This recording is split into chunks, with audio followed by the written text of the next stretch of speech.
નમસ્કાર, એએમસી એફએસઓ એક્ઝામના આ ખાસ એક્સપ્લેનરમાં સ્વાગત છે. આજે આપણે એકદમ અલગ રીતે તૈયારી કરવાના છીએ. એક્ટની 50 અગત્યની કલમો અને એમસીક્યુઝને આપણે નોલેજ બેસ્કેટ્સમાં વહેંચી દઈશું, જેથી food safety and standard act 2006ની એકે વિગત આપણા મગજમાંથી છટકે નહીં. ચાલો, શરૂ કરીએ. તો શું આપણો ધ્યેય માત્ર કાનૂની ભાષા અને કલમોના નંબરો ગોખવાનો છે? બિલકુલ નહીં. આ એક્સપ્લેનરમાં આપણે આ કાયદાઓને એક ભવિષ્યના ફૂડ સેફ્ટી ઓફિસરના રોજિંદા કામની વાસ્તવિકતા તરીકે સમજીશું. આમ કરવાથી જવાબો આપોઆપ અને ખૂબ જ સરળતાથી યાદ રહી જશે. પાયાની વાતથી શરૂઆત કરીએ.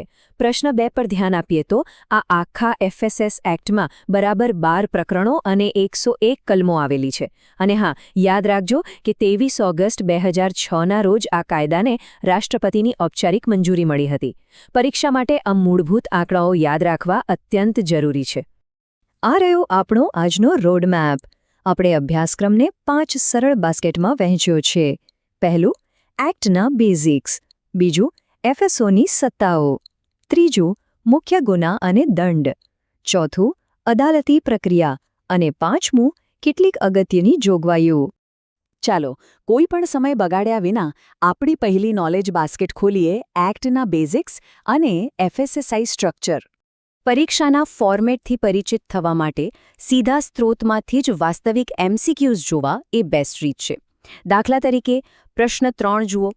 એ સ્પષ્ટ કરે છે કે કાયદાની કલમ 3(1) જે હેઠળ ખોરાક એટલે કે ફૂડની વ્યાખ્યા આપવામાં આવી છે. આ બહુ જ અગત્યનું છે. હવે આંકડાઓ કેટલીકવાર કંટાળાજનક લાગે, પણ આ ચાર્ટ જુઓ.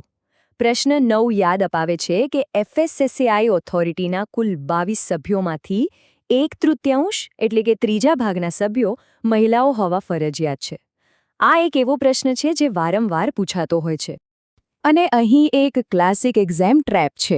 પ્રશ્ન 11માં સ્પષ્ટ દેખાય છે કે ચેરપર્સન અને સભ્યો બંનેની નિમણૂકની મુદ્દત ભલે સમાન હોય, પણ વયમર્યાદામાં મોટો તફાવત છે.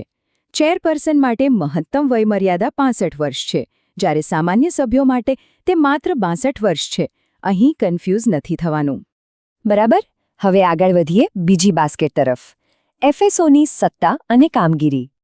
જો કોઈ પૂછે કે ફૂડ સેફ્ટી ઓફિસર માટે સૌથી પાવરફુલ કલમ કઈ, તો પ્રશ્ન 7 મુજબ જવાબ છે કલમ 38. ભવિષ્યની કારકિર્દી માટે આ કલમ ખૂબ જ મહત્વની છે, કારણ કે સેમ્પલ લેવા, અસુરક્ષિત વસ્તુઓ જપ્ત કરવી અને તપાસ કરવાની સત્તા આ જ કલમ આપે છે. ફિલ્ડ પર વાસ્તવિક કામગીરી કેવી રીતે થાય છે તેનો આ ફ્લો છે. પ્રશ્ન 25ની અગત્યની વિગત ખાસ નોંધવા જેવી છે. સેમ્પલ લીધા પછી ફૂડ એનાલિસનો રિપોર્ટ આવવાની સમયમર્યાદા કલમ 46 હેઠળ બરાબર 14 દિવસની જ હોય છે. આ 14 દિવસનો આંકડો મગજમાં ફિટ કરી દેજો. હવે, જો ફરજ બજાવતી વખતે કોઈ અડચણ ઊભી કરે તો? પ્રશ્ન 24 મુજબ એ પણ સ્પષ્ટ છે. જો કોઈ ઓફિસરને કામ કરતા અટકાવે તો કલમ 62 હેઠળ તેને 3 મહિના સુધીની જેલ અને 2 લાખ રૂપિયા સુધીનો દંડ થઈ શકે છે. આ અધિકારીઓ માટે એક મજબૂત કાનૂની કવચ છે. ચાલો હવે પ્રવેશીએ ત્રીજી બાસ્કેટમાં, જેમાંથી સૌથી વધુ પ્રશ્નો પૂછાય છે: મુખ્ય ગુના અને દંડ. આ ટેબલ ખરેખર પ્રશ્ન 27થી 31 માટે અલ્ટિમેટ ચીટ શીટ છે.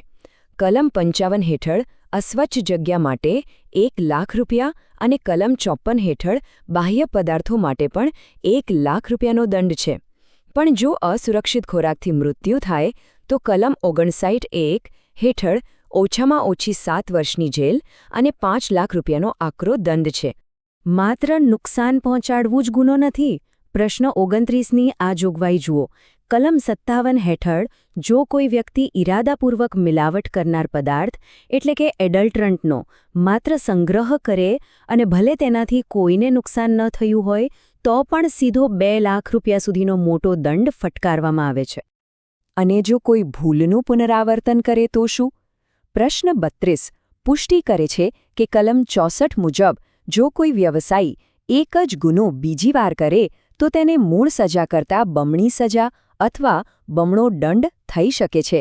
અને હા, તેનું લાયસન્સ પણ કાયમ માટે રદ થઈ શકે છે. હવે જોઈએ ચોથી બાસ્કેટ: અદાલતી પ્રક્રિયા અને અપીલ. આ ટાઈમલાઈન પ્રશ્નો 34, 35 અને 37ના જવાબો એકદમ સરળ બનાવે છે. માત્ર આર્થિક દંડવાળા કેસો એડજ્યુડિકેટિંગ ઓફિસરથી શરૂ થાય છે, ત્યાંથી અપીલ એપેલેટ ટ્રિબ્યુનલમાં જાય છે અને છેલ્લે હાઈકોર્ટમાં. પણ ખાસ યાદ રહે કે હાઈકોર્ટમાં અપીલ માટે માત્ર 60 દિવસની કડક સમયમર્યાદા હોય છે. એપેલેટ ટ્રિબ્યુનલ વિશેનો પ્રશ્ન 36 પણ ખૂબ રસપ્રદ છે. આ ટ્રિબ્યુનલના વડા તરીકે કોઈ સામાન્ય વ્યક્તિ નહીં, પણ માત્ર એવી જ વ્યક્તિ નિમાય છે જે ડિસ્ટ્રિક્ટ જજ અથવા હાઈકોર્ટના જજ થવાની કાનૂની લાયકાત ધરાવતી હોય. અને હવે આપણી પાંચમી અને અંતિમ બાસ્કેટ, અગત્યની વિવિધ જોગવાઈઓ. આ મુદ્દાઓ પરીક્ષા માટે ખરેખર સોના સમાન છે. કલમ 84 ખાસ યાદ રાખજો, જે શુદ્ધ બુદ્ધિથી એટલે કે ગુડ ફેથમાં કામ કરતા અધિકારીઓને કાનૂની રક્ષણ આપે છે. ઉપરાંત કલમ 77 મુજબ સામાન્ય રીતે ગુનો બન્યાના 2 વર્ષની અંદર જ કાનૂની કાર્યવાહી શરૂ થઈ જવી જોઈએ. અંતિમ પ્રશ્નો 49 અને 50 તરફ નજર કરીએ તો તે સ્પષ્ટ કરે છે કે 2006ના આ નવા એક્ટે 1954ના જૂના પીએફએ એક્ટને સત્તાવાર રીતે રિપ્લેસ કર્યો છે. અને હા, એફએસએસઆઈની રાષ્ટ્રીય મુખ્ય કચેરી નવી દિલ્હીમાં આવેલી છે. તો આખો અભ્યાસક્રમ હવે 5 સરળ બાસ્કેટમાં ગોઠવાઈ ગયો છે. હવે આપણે જાતે જ એ મૂલ્યાંકન કરવાનું છે કે પરીક્ષા ખંડમાં જતા પહેલાં આમાંથી કઈ નોલેજ બાસ્કેટનું ફરીથી પુનરાવર્તન કરવાની સૌથી વધુ જરૂર છે. નબળાઈઓ ઓળખો, મજબૂતી વધારો અને પરીક્ષા માટે સંપૂર્ણ રીતે સજ્જ બનો. આગળ વધતા રહો.